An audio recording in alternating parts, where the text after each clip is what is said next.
The Women's Spaces project is focusing on implementing equal rights for women's access to land, for housing and livelihoods. In Uganda, many women have issues regarding user rights on land, documentation on land, inheritance, succession, and they are marginalized when it comes to owning land.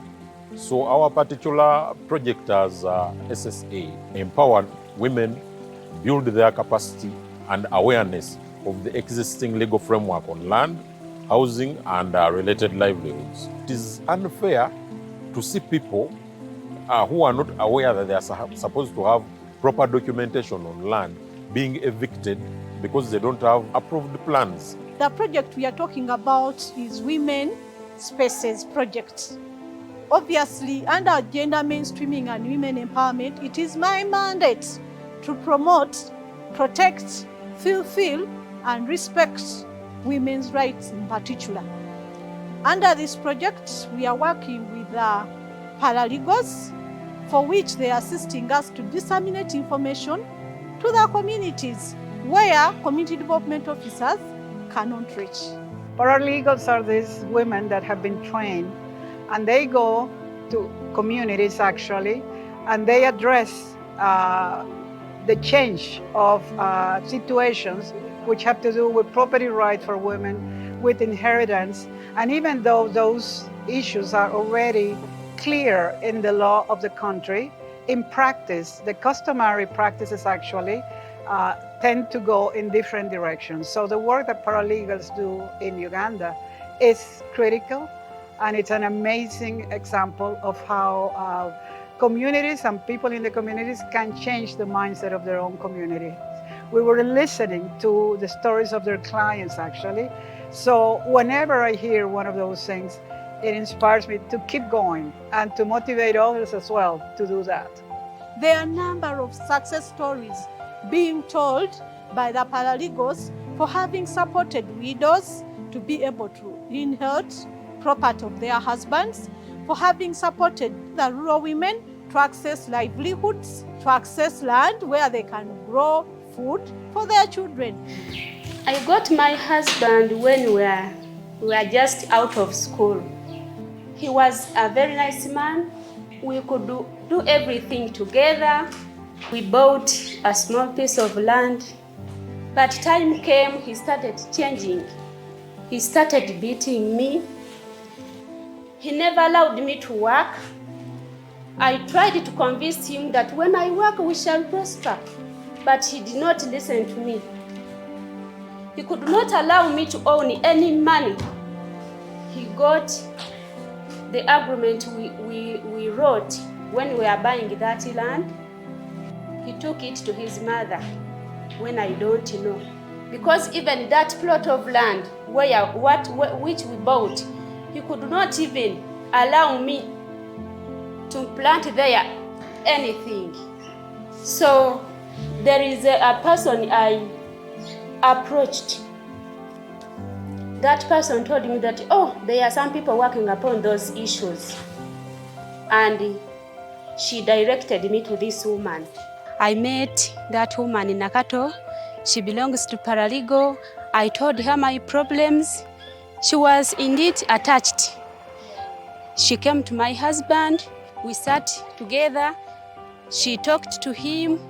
Then she called another person from that group, the paralegal.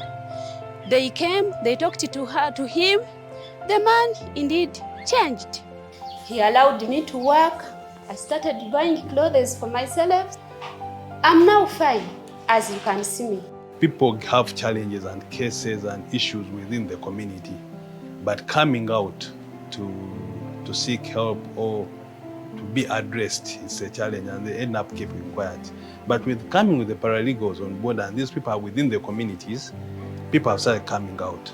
We do conduct radio talk shows where we create awareness on several issues like GBV, on land. We conduct sensitization meetings at village level, parish level. It has empowered the women. Now we can see women coming up to express themselves, which wasn't there before. We can see women now, they can access land, they can utilize land. We assist them depending on how they come to us. There are some who need mediation, there are some who need negotiation, then referrals, and help. I'm a woman. I realized my rights were violated too before. As women, we were trained in these frameworks. So some of my fellow paralegals, the women, after the teachings they got, most of them have now legalized their marriage. They now know the benefits of why they should be in a legal marriage. The paralegals that have been trained, they are women from those communities. They are not foreign to those communities. They are helping themselves, and they are actually doing so. And I'm happy to report that those ladies feel very proud helping their colleagues advance their rights. And the rights are not simply being limited to land and housing, but they are now being included to cover an entire spectrum of gender equality and women's rights. The paralegals have to work with the local authorities, and the local authorities have come to see the paralegals as a threat, because effectively what the paralegals are doing is taking away the work that was previously the responsibility of the local authorities. And because the paralegals do it at no cost, there's a greater incentive for people to use the paralegals, and that's the idea here in Kampala, is working diligently and quite intentionally to bring the paralegals and the local authorities, endeavoring now to educate the local authorities on what precisely the paralegals are trying to do and why it's in the interest of everyone, and of course the community more broadly. The paralegal work done in Uganda is something that Seria has been really interested in, because we also work in the legal sector, and also the urban food gardens in Mazingira, and even the STDM in Angola. So actually all of the partners are very interesting to us. When we defend the rights of women, we are defending the rights of the society, given the importance today. So observing that something is changing in favor of women, it's very rewarding to us. And then we definitely think that it's worth keep working in this direction. If somebody does not really appreciate what their rights are, the empowerment doesn't make much of an impact. But it's also to empower women with various skills in terms of how do they use their land. So do they really fully appreciate what it means to have access to land, what it also means to have control to the land? So these are the two pivotal areas that are actually being pulled together to make sure that the women's spaces are actually appreciated. In particular, at Mazingira Institute, we are focusing on women's equal access to land and other resources for urban agriculture and food systems in Nairobi. One of the achievements that we have had at Mazingira Institute is the development of an urban agriculture and food system database for Nairobi City County. And this database is into two components.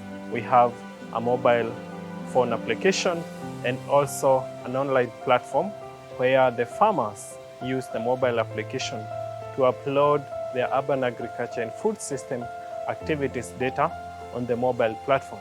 And the good thing is that when we train one farmer, we find they are already training other people in that community. So it brings so much joy seeing, as a result of our trainings, farmers are able to provide food for their families and, most importantly, make income from the farming activities. Looking at it from the top, you see how this project is going to substantially reduce poverty. You see how the project is going to empower women. You see how the project is going to promote their human rights. You see how the project is going to, go forth to empower even people that are not women. That's my driving force. When I look at the main and the ultimate, outcomes and objectives of the project, it gives me some sort of, drive to continue to implement the project. Of course, I manage the project at the global level, but then again, personally, it's something that makes me want to continue to do the work I do. When I see the impact, there are lots of impacts that have been coming out from the project. This is the end of year 2. It just makes me inspired to do more, and seeing the passion in which our implementing partners go through the work they do, the way they interact with their beneficiaries, it just shows me that we're doing something right. Women Spaces project, which is being implemented in Uganda by SSC, has come at a time when the government, more specifically the Ministry of Lands, Housing and Urban Development, is addressing real issues that concerns women access to land. But I call about the implementing agencies to work closely with other institutions, especially government and where necessary the traditional institutions, to ensure that we address the key issues. Because when we come to the scenario of accessibility, it is very highly rooted in the cultural norms of a number of African countries. And when we work with cultural institutions, I'm sure we can be able to unlock the potential we have in women as far as women's spaces is concerned. There's a lot of information gap in terms of land rights, and also in securing the rights on the properties. So this program bridges that gap. It has opened up the eyes of so many in the community, and it has also provided that legal assistance. They provide the linkage to these courts, LC2 court, LC1 courts. Over those years, we've created quite a number of networks within the communities, within the MDAs, the government departments at local and the district level, even at national, including Parliament itself. It's possible to walk into those offices. It's possible to talk to people and they listen to you.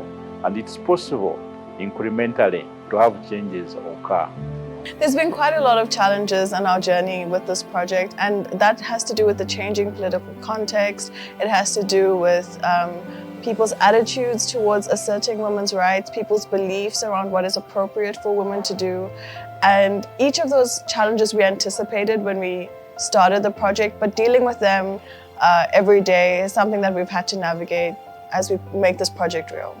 The biggest problem when coming to undertaking, for instance, trainings or, just interacting with potential project beneficiaries is that they're more often than not, they're not convinced that they do need to be, empowered or sensitized, or that they don't even realize that there is a challenge. Like, maybe I'm not living my best life. I don't have access to water, and I don't even know about that.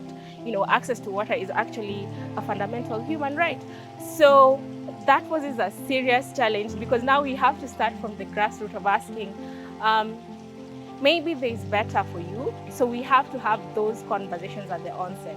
So we are basically achieving the goals of the project. So I can say we are actually on track, and that is one of our proudest moments. I want to especially thank our donors, the government of Canada, who have, funded us on this project. You guys have been, one of our steady donors, and we want to appreciate the work you do. Of course, you see the great results that we produce. We also want to especially thank our individual donors and people who support Rooftops organization. We really appreciate the support you give, and we continue to show how we're, ensuring that the support reaches the grassroots and provides impact. This is also a call. We're also able to get more work done when there's more funding, right? And so we're going to ask people. Of course, Rooftops is a charity and able to receive donations. You could go to our website at www.rooftops.ca. Feel free to donate, and also feel free to join our newsletter so you can get key updates on the progress of our work every month.